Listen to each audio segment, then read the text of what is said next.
Bonsoir, chers amis facebookiens, c'est lundi, dans ton lit, 1. Non, alors c'est pas ça du tout.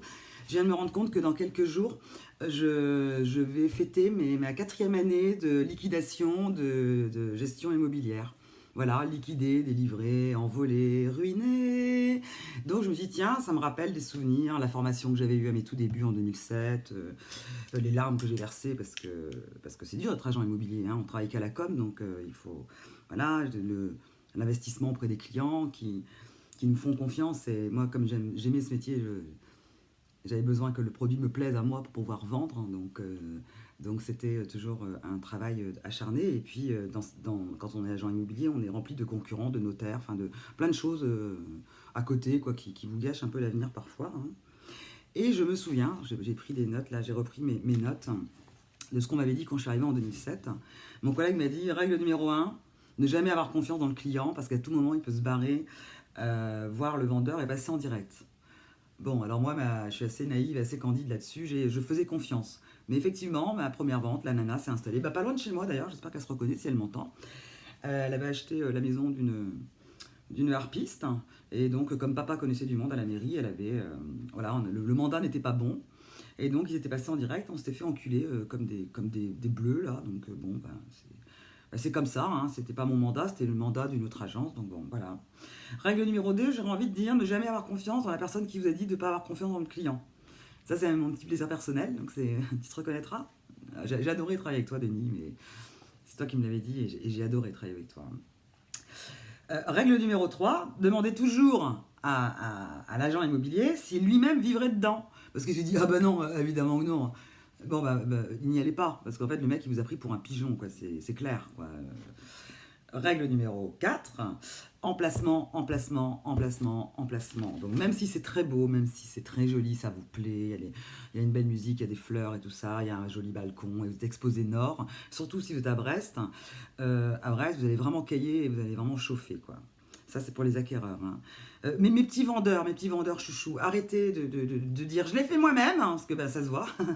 Ça se voit que c'est toi qui l'as fait. On voit bien que tu n'as aucun talent et ça déborde. Il y a encore le trait de tes mains sur le. Voilà. Donc ça, je l'ai fait moi-même, il faut arrêter aussi. Hein. Ensuite, règle numéro 5, hein, je suis déjà à la règle numéro 5, arrêtez aussi, s'il vous plaît, les vendeurs de dire mon voisin a vendu sa maison 550 000 euros, alors que non, il a ajouté le prix il a ajouté en fait le vrai prix, plus le prix de départ, plus les frais d'agence, les frais de notaire et le prix qu'il aurait voulu. Donc arrêtez de croire votre voisin qui vous montre l'acte, et puis après vous verrez que vous allez enlever déjà 200 000 euros ou 300 000 euros. Voilà. Les vendeurs aussi, je sais que quand il y a des successions, le chagrin coûte cher. Mais calmez-vous, calmez-vous. Je sais que quand c'est l'appartement de maman, ça coûte toujours 100 000 euros de plus. Hein. Et les acquéreurs, arrêtez aussi de faire des offres trop basses en disant ah non, attends, on va tenter. Hein. Oui, moi aussi, j'aimerais bien être grande, blonde, faire du 36, enfin bon, bref, ressembler à Elena, hein, ma copine, hein, voilà, ni plus ni moins. Hein. Ensuite, règle numéro 7, le notaire, s'il vous embête, toujours lui coller un notaire assistant. Ah oui, pourquoi? Parce que le notaire, en fait, divise sa part. Il a que 75%, il est obligé de donner une part. Et il vous sortira toujours son petit... dans l'acte, il sortira un petit truc avec un petit camembert en disant, vous voyez, tout ça, ça part à l'État, et nous, on n'a plus que ça, on n'a plus que ça. Oh, ils sont touchants, ces hommes, ces officiers ministériels dans l'exercice de leurs fonctions. Quand on voit le peu qu'il leur reste après une vente, ouais, on se sent ingrat parfois, et voilà. Ensuite, vous conseillez un notaire à Brest, écoutez, non, parce que je peux pas. Je peux pas. Voilà. Par contre, je sais que quand on a de l'argent, c'est marrant, mais il y a un tuyau direct, on arrive à passer la vente très rapidement.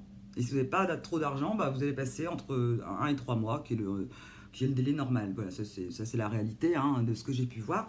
Ensuite, je tenais à m'excuser publiquement auprès d'abord de mes collaborateurs que j'ai souvent mis à bout et qui n'ont pas eu envie de rester avec moi parce que j'étais infecte, mais de toute façon, je n'arrive pas à travailler avec quelqu'un et je supporte pas les gens qui n'ont pas le même rythme que moi, qui ont des enfants, qui ont leurs règles, qui ont mal au ventre. Je supporte pas. Je suis désolé auprès de vous. J'ai eu beaucoup de mal à vous supporter, autant que vous avez eu du mal à me blairer, hein, je veux dire. Mais je pense que je vous ai bien formé. Voilà. Ensuite, je voudrais m'excuser publiquement auprès de mes concurrents que j'ai traités de connards, d'enculés, de mauvais vendeurs, de parvenus. et de tous les noms d'oiseaux que j'ai pu sortir du plus profond de mon cœur, mais sachez que bien souvent, je le pensais en fait, voilà. Mais vous me l'avez bien rendu, je vous en remercie, hein, c'est normal, c'est de bonne guerre. Merci beaucoup. Je voulais m'excuser publiquement auprès des notaires voilà, que j'ai traités de tous les noms également, hein, ou que j'ai menacés, hein, parce que c'est un métier dans lequel il faut se battre. Et je voulais remercier par contre toutes les petites mains qui sont derrière et qui font tout le travail et qui se battent. Et je voulais m'excuser auprès des notaires que j'avais mis à bout ou que j'avais insulté, mais bien souvent, j'adorais prendre mon châle et je faisais la connasse s'en va. Et là, Maître Le Gall m'avait dit un jour, mais non, mais on ne le pense pas du tout. Alors, Maître Le Gall, c'était voilà, quelqu'un que j'ai aimé dans son rôle. Voilà, j'ai aimé parce qu'il était exactement ce qu'il était. Voilà, j'ai aimé travailler avec Benjamin Pagnou aussi. Voilà, Maître Le Gall m'a fait rire. Valérie Le Gall, que j'ai trouvé exceptionnelle. Je précise, hein, parce qu'ils sont souvent associés, donc je dis ceci. Hein, voilà. Maître Mérour aussi, hein, qui reste fidèle à lui-même. Hein, je ne sais pas s'il faut le prendre bien ou mal, mais voilà, on peut compter sur Maître Mérour. Et, voilà, je dis. Et puis les autres, excusez-moi, je joue en oublier des gens très très bien, on va partir de ce principe-là. Et ensuite, je voudrais me dire bravo à moi-même quand même, parce que j'ai souvent entendu qu'est-ce qu'elle a fait cette fallait de l'allier, à part avoir liquidé une agence. Et bien justement, elle l'a montée. Enfin, en tout cas, elle a accepté de prendre le risque de tout perdre. J'ai eu des clients merveilleux. Grâce à vous, j'ai pu gagner correctement ma vie. Grâce à ma liquidation, j'ai pu repartir à zéro, c'est-à-dire être complètement ruiné. Donc, ce qui est bien, parce que la vie, c'est souvent comme ça. Hein, et donc, je remercie tous mes clients qui m'ont fait confiance. Et puis, tous mes acquéreurs, enfin tous, acquéreurs et vendeurs. Je remercie les rares notaires qui ont joué le jeu du nombre de dossiers qu'on leur envoyait et qui renvoyaient en échange. Je remercie les concurrents de m'avoir malmené parce que sans vous, j'aurais jamais appris à m'adoucir une fois que le métier était terminé. Et puis ensuite, je remercie tous ces gens qui m'ont critiqué parce qu'en fait, j'ai appris qu'ils avaient monté des trucs là, après le Covid et qui sont en train de s'écrouler aussi. Comme quoi, tu vois, finalement, tu l'auras fait. Voilà, donc fais, just do it. Et puis maintenant, à mon anniversaire de liquidation. Bonne journée!